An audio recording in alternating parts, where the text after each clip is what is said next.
Alright. Last question na at para ibigay na natin sa iba nating mga kasama, no.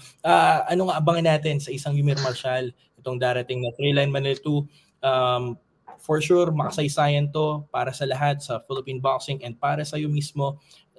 Lalaro ka dito. Ngayong October 29, anong abangan natin sa isang Ymer Marshall?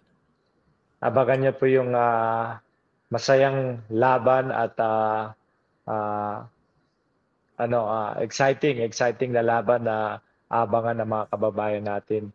Gawa ng meron tayong matinding kalaban galing sa Venezuela at ako mag-iensayo po ako ng maayos. Marami pa akong araw to prepare myself na maging 100% na ready pagdating sa laban. So ayun, i-book nyo na yung ticket nyo at abangan nyo po na magandang laban sa middleweight clash sa Thrilline Manila 2.